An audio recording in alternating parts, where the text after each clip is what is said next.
Mayroong karaniwang maling akala sa mga nag-aaral ng Biblia na naniniwala na ang lahat ng kasalanan ay pantay-pantay sa mata ng Diyos.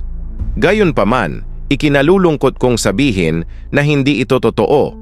Nilinaw ng Biblia na hindi lahat ng kasalanan ay pantay-pantay sa mata ng Diyos.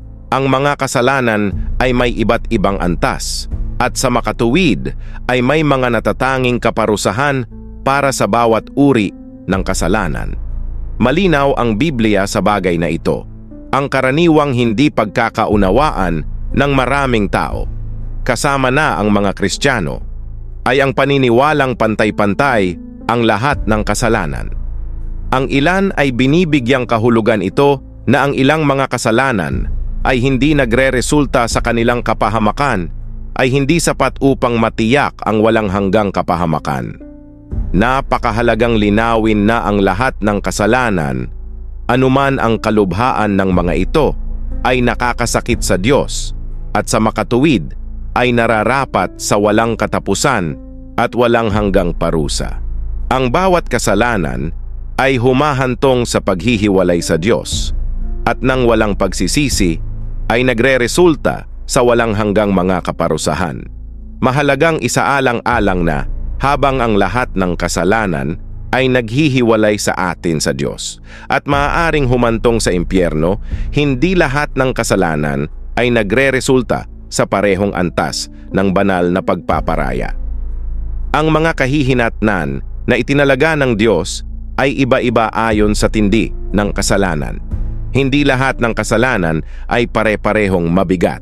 Halimbawa, ang malawakang pagpatay ay hindi katulad ng pagsasabi ng simpleng kasinungalingan. Ito ay malinaw na iba't ibang uri ng mga kasalanan. Parehong walang alinlangan na mga kasalanan. Ngunit nabibilang sila sa ganap na magkakaibang mga kategorya. Ang ilang mga kasalanan ay talagang mas masahol kaysa sa iba na nakakaapekto sa parehong individual at komunidad sa mas malubhang mga paraan. Iyon ang dahilan kung bakit may iba't ibang mga parusa para sa iba't ibang mga kasalanan. Kung paanong ang mga sistema ng hustisya sa lupa ay nagpapatupad ng iba't ibang mga parusa batay sa bigat ng krimen, ang isang magnanakaw ay hindi hinahatulan ng kasing lubha ng isang mamamatay tao at ang mga katulad na prinsipyo ay nalalapat sa banal na konteksto. Ang pagkakaiba sa mga parusa ay nagpapakita ng kabigatan at epekto ng bawat kasalanan kapwa sa mga hukuman ng tao at sa banal na paghatol na inilarawan ng Biblia. Kapag pinag-aaralan ang mga banal na kasulatan, lalo na ang aklat ng mga kawikaan at unang mga taga-Korinto, nagiging malinaw na ang kasalanang sexual ay itinuturing na partikular na mapanganib.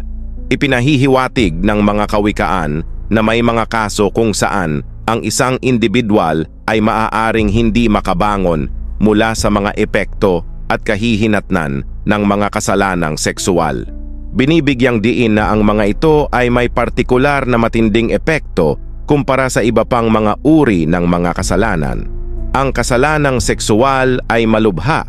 Ito ay nakakaapekto sa iyong katawan, iyong isip, iyong kaluluwa at higit sa lahat, ang iyong kawalang hanggan. Maraming tao ang minamaliit ang kategoryang ito ng kasalanan, ngunit ang Diyos ay hindi. Ang ganitong uri ng kasalanan ay nagbabago ng mga tao, nagbabago ng buhay at may potensyal na sirain ang pag-aasawa, matrauma ang mga bata at magwatak-watak ng mga pamilya. Ito ay iresponsable at mapanganib na maliitin ang isyu ng sexual na kasalanan dahil ito ang pinakanaka-adik at mapanlinlang. Hayaan akong maging malinaw na ang sexual na kasalanan ay mas nakakahumaling kaysa sa pagkagumon sa droga. Hindi ako nagmamalaki kapag sinasabi ko ito. Kung mayroong isang kategorya ng kasalanan na maaaring sirain ka habang ikaw ay nabubuhay pa, ito ay sexual na kasalanan. Ang kasalanang ito ay may kapangyarihang ubusin ang iyong mga iniisip at baluktutin ang iyong mga halaga. na humahantong sa iyo sa isang iko ng pagkakasala at lihim na mahirap sirain. Nakakahawa ito sa mga relasyon, naghahasik ng kawalan ng tiwala at pagtataksil sa mga mahal sa buhay, at maaari kang mabuhay sa isang personal na impyerno kung saan ayaw mong gawin ang kasalanan ngunit hindi mo matulungan ang iyong sarili. Maaari ka nitong sirain sa mga paraan na hindi mo inakala na posible, na may mga kahihinatnan na maaaring lumampas sa personal na kaguluhan upang magdulot ng permanenteng pinsala sa iyong profesional at panlipunang buhay. Maaaring dalhin ka nito sa mga lugar na hindi mo naisip, sa paghahangad ng mga lalong matinding karanasan, paglalantad sa iyo sa mga panganib sa pananalapi, legal na problema at malalim na espiritual na kahihinatnan. Isa sa mga pinakakaraniwang kasalanan ay ang pakikiapid. Maraming mananampalataya ang nagtataka kung bakit hindi nawala ang kanilang gana sa kasalanan pagkatapos ng kaligtasan. Ang katotohanan na ang isang tao ay naligtas ay hindi nangangahulugan na hindi sila matutukso na magkasala. Kapag tinanggap natin si Kristo, mayroong pagbabagong espiritual sa ating espiritu, ngunit mayroon pa tayong katawan na nabubuhay sa mundo. Ang pagiging ipinanganak na muli ay hindi nangangahulugan na titigil ka na sa paghahangad ng mga makalamang bagay. Ang iyong espiritu ay naligtas, ngunit ang iyong katawan ay hindi. Maraming Kristiyano ang namumuhay sa ideya na may mali sa kanila dahil sila ay natutukso, ngunit ang tuksong ito ay bahagi ng patuloy na pakikibaka sa pagitan ng laman at espiritu. Ang pagiging tukso ay hindi nangangahulugan na ikaw ay isang huwad na Kristiyano o na ikaw ay hindi patunay na isinilang na muli. Ang tukso mismo ay hindi kasalanan. Ang pagkilos sa mga tuksong ito ay kung ano ang bumubuo sa kasalanan. Isaalang-alang kung ano ang sinasabi ng Biblia tungkol sa mga gawa ng laman sa Galasya, Kabanata 5, mga talata 19 hanggang 21.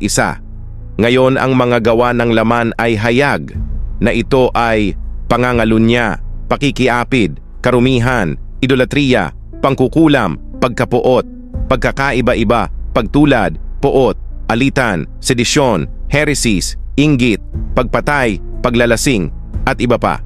Tulad ng na sinasabi ko sa inyo noong una, gaya ng sinabi ko sa inyo noong nakaraan na ang mga gumagawa ng gayong mga bagay ay hindi magmamana ng kaharian ng Diyos, maging ang pangalawang kasalanan na ating tinutugunan. Ngunit sa ngayon, tayo ay magtutuon ng pansin sa pakikiapid mga hangganan ng pag-aasawa sa pagitan ng isang lalaki at isang babae. Ang dahilan kung bakit ang mga gawa ng laman ay kasama ang pangangalunya at pakikiapid ay ang parehong mga maling pamamaraan kung saan ang mga tao ay naghahanap ng isang bagay na ganap na natural. Ang pagiging muli ay hindi nangangahulugang hindi ka na matutukso sa pakikiapid o mga lunya. Ang unang mga taga-Korinto, Kabanata 6, talatang 16 ay nagsasabi, ano? Sa simpleng mga salita, ipinapaliwanag nito na kapag ang mga tao ay nakikibahagi sa fornication, sila ay bumubuo ng isang malalim na espiritual na ugnayan sa isa't isa. Ang talata ay partikular na nagsasaad na ang dalawa ay magiging isang laman. Nangangahulugan ito na bilang karagdagan sa isang pisikal na pagsasama, mayroong isang makabuluhang espiritual na koneksyon na nangyayari na sumasalamin sa malalim at pangmatagalang pagkakaisa na idinisenyo para sa kasal. Itinatampok ng talata ang kabigatan ng pakikipagtalik dahil sumasama sila sa mga tao sa mga paraan na higit pa sa pisikal na gawain. Napansin mo na ba na kapag ang dalawang taong sangkot sa pakikiapid ay may magulo at negatibong relasyon, maaaring tila mahirap para sa kanila na maghiwalay? Baka gusto nilang lumayo, pero hindi nila magawa. Nangyayari ito dahil may koneksyon na lumalampas sa pisikal at anumang relasyong platonic. Ito ay isang bono na lumalampas sa mundong ito, na lumalampas sa panahon mismo at hindi mailarawan ng mga salita. Kahit na mayroong pisikal na paghihiwalay, nananatili ang koneksyon. Ito ay isang bono na sumasalungat sa lohika at lumalaban sa simpleng paliwanag at makatuwirang pagsusuri. Nagtitiis ito kahit na matapos ang relasyon o magbago ang mga pangyayari, nananatili sa mga taon at distansya. Siya na nakikisama sa isang patutot ay isang katawan sa kanya. Sapagkat ang dalawa ay magiging isang laman, ay nangangahulugan na ang dalawang taong ito sa ilang paraan ay kasal sa espiritual na mundo. Ito ay kamangha-mangha dahil maraming tao, bagamat itinuring nila ang kanilang sarili na walang asawa, ay maaaring espiritual na sumapi sa kanilang sarili sa ilang iba sa pamamagitan ng pakikiapid. Sinasabi sa atin ng Biblia na sa pamamagitan ng pakikisama sa ibang tao o marahil sa ilan, ang pakikiapid ay lumilikha ng malalim at komplikadong koneksyon sa pagitan ng mga individual. Ito ang dahilan kung bakit napakasakit ng paghihiwalay. Kapag natapos na ang isang relasyon, maaari kang mawalan ng gana at walang laman na parang isang bahagi mo ang nawala. Ngunit sa totoo lang, isang bahagi mo ang nakaugnay sa taong iyon at ang isang bahagi ng mga ito ay nananatili sa iyo kahit pagkatapos ng taon. Ang isang simpleng pagpindot, isang mensahe ay maaaring pukawin ang malalim na damdamin, nagdudulot ng matinding alon. Dahil sa kanilang matalik na pakikipag-ugnayan, sila ay naging isang laman gaya ng inilarawan sa Biblia. Ang kasabihang "time heals all wounds" ay hindi naaangkop sa mga sitwasyong ito.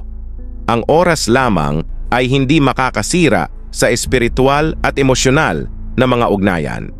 Sa makatuwid, lumipas ang mga taon at maaari mo pa ring mahanap ang iyong sarili na nakikipagbuno sa mga kahihinatnan ng paghihiwalay.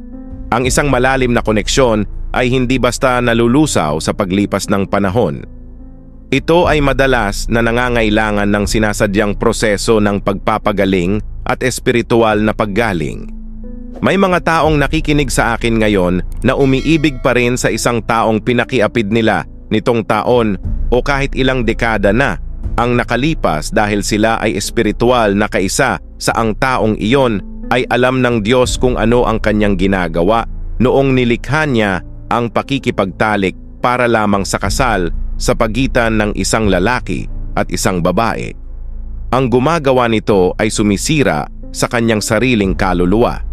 Ang talatang ito ay nag-aalok ng matinding babala tungkol sa mapanirang kahihinatnan ng pangangalunya na itinatampok ang dalawang pangunahing aspeto, ang kawalan ng pangunawa at ang pagkasira ng sariling kaluluwa. Binibigyang diin ng talata ang kawalan ng pangunawa na ipinakita ng mga nangangalunya, maging ang mga individual na may mahusay na karunungan at katalinuhan tulad ni Haring David ay maaaring sumuko sa kahangalan ng pangangalunya. Sa kabila ng kanyang kagalingan bilang isang strategist at pinuno, si David ay nagkaroon ng pagkukulang sa paghatol nang pagnasaan niya ang asawa ng kanyang kapitbahay na si Bathsheba na nagpapakita ng kawalan ng katinuan. Ito ay naglalarawan na kahit na ang pinakamatagumpay na mga individual ay maaaring manghina kapag nahaharap sa tukso na nagbibigay diin sa pangkalahatang kahinaan sa moral na pagkabigo. Higit pa rito ang Kawikaan, Kabanata 6, Talata 32 ay nagha-highlight sa personal na pananagutan ng nangangalunya para sa pagkawasak ng kanilang sariling kaluluwa. Ang sisihin ay hindi maaaring maiugnay sa mga panlabas na kadahilanan tulad ng isang kusang o ninanais na atraksyon. Sa halip, dapat harapin ng individual ang mga kahihinatnan ng kanilang mga aksyon at isaalang-alang ang kanilang papel sa kanilang espiritual na pagbagsak. Kahit na sinubukan ng isang tao na ilipat ang sisihin sa kanilang malaswang pagnanasa o sa impluensya ng mga panlabas na puwersa, ang responsibilidad ay nananatiling personal. Sa huli, ang individual ay mananagot sa pinsalang ginawa sa kanilang sariling kaluluwa na nagpapatingkad sa pagkakasala ng nangangalunya. Binibigyang diin ng mga kawikaan ang bigat ng kanilang mga aksyon at ang malalim na epekto sa espiritual na kagalingan. Ang pakikisali sa pangangalunya ay humahantong sa pagguho ng moral na integridad at espiritual na kalusugan na nagreresulta sa matinding pinsala sa panloob na sarili ng individual. Sa kabila ng anumang pansamantalang kasiyahan o kasiyahang nagmula sa pagkilos, ang mga pangmatagalang kahihinatnan ay mapanganib na nagiging sanhi ng katiwalian ng kaluluwa at paglayo sa moral na katuwiran.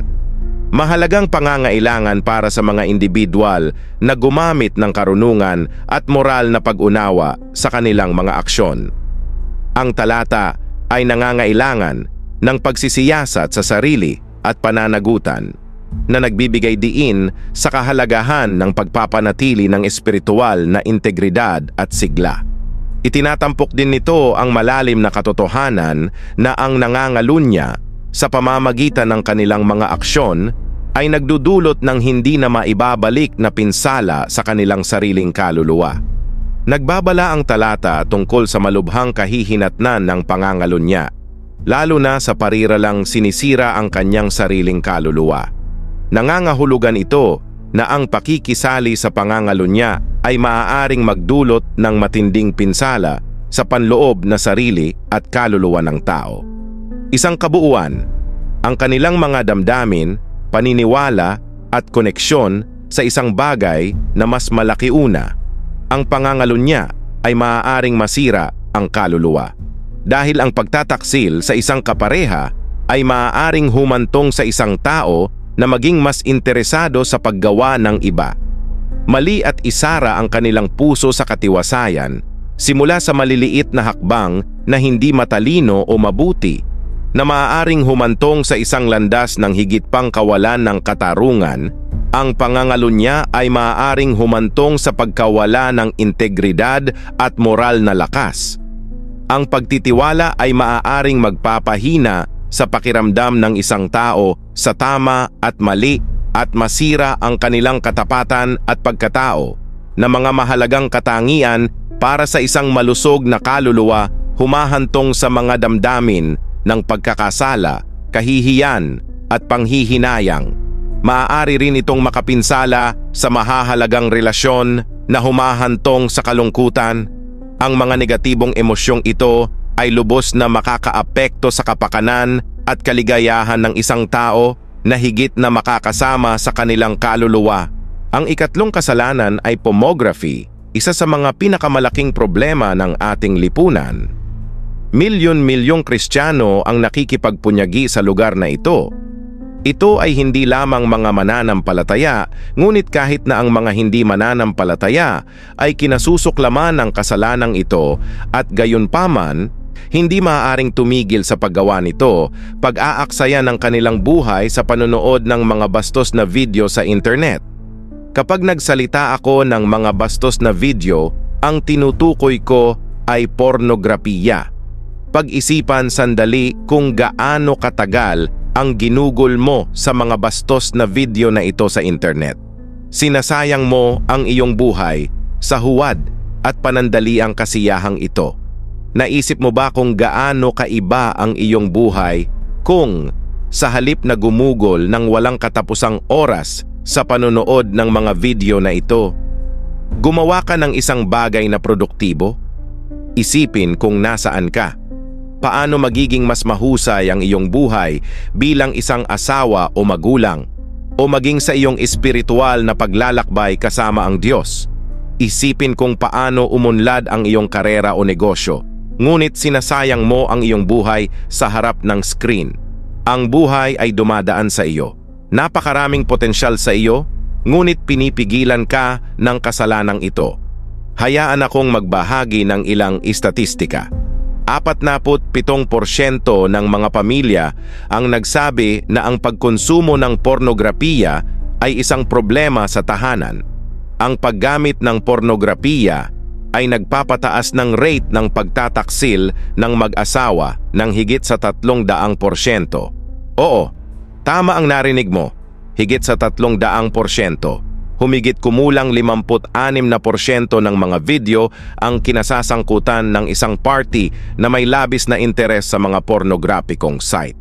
Sa mga young adult na Kristiyano na may edad 18 hanggang 24, 76% ang aktibong naghahanap ng mga pornograpikong video at hanggang 33% ng mga kababaihang wala pang 25 taong gulang ay nakikibahagi sa mga paghahanap na ito ng hindi bababa sa isang beses sa isang buwan.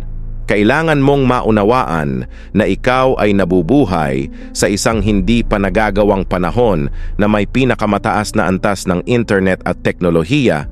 Mayroon kaming hindi pa nagagawang access sa isang malawak na library ng pornography na magagamit sa aming mga kamay. Ang kaginhawahan at hindi pagkakakilanlan ng online na nilalaman ay nagpapahirap na labanan ang tukso ng pagkagumon na ito, hindi katulad ng anumang panahon sa kasaysayan. Ang pang-akit ng mga video na ito ay maaaring mapanganib na nakakabighani na naglalayo sa mga individual mula sa mga produktibong hangarin, personal na paglago at makabuluhang relasyon. Ang antas ng tuksong kinakaharap ng henerasyong ito ay hindi pa nagagawa at kailangan nating isaalang-alang ang agarang pangangailangan na harapin at mapagtagumpayan ang laganap na pangangailangang harapin at malampasan ang laganap na problemang ito. Nabubuhay tayo sa isang panahon ng malaking kasamaan na hindi natin dapat maliitin. Inaatake ang mga kasal dahil sa isyung ito. Ang mga pornograpikong video ay kumakatawan sa isang serye ng mga banta sa kabanalan ng kasal na binabaluktot ang pangunawa sa pagpapalagayang loob at lumilikha ng hindi makatotohanang mga inaasahan na humahantong sa hindi kasiyahan ng mag-asawa. Ang mga individual na nahihirapan sa pagkagumon sa pornografiya ay maaaring maging emosyonal na malayo sa kanilang mga kasosyo na naghahanap ng kasiyahan sa mga digital na pantasya sa halip na palakihin ang kanilang tunay na koneksyon sa buhay. Ang lihim na indulhensya na ito ay maaaring maging sanhi ng pagkasira ng tiwala at komunikasyon na nagpapababa ng tiwala sa pagitan ng mga mag-asawa. Lumilikha ng isang kapaligiran ng kahihiyan at pagkakasala. Ang mga lalaki at babae ay nagdurusa sa katahimikan mula sa kasalanang ito na maaaring mukhang pribado. Ngunit ang epekto ay higit pa sa limitasyon ng personal na buhay. Ang paglaban sa pornografiya ay madalas na malungkot at tahimik na nagiiwan sa mga tao na mahiya at nakulong. Ang tahimik na pagdurusa na ito ay maaaring humantong sa mga damdamin ng paghihiwalay at kawalan ng pag-asa na nakakaapekto sa emosyonal at mental na kagalingan.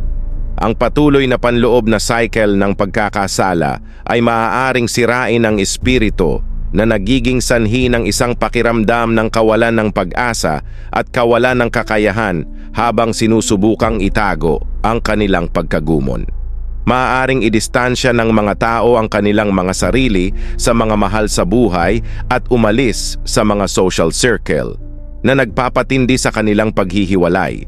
Ang nakatagong pagdurusa na ito ay nakakaapekto sa mga relasyon at humahadlang sa personal na paglago na pumipigil sa mga individual na mamuhay ng kasiyasya at makabuluhang buhay.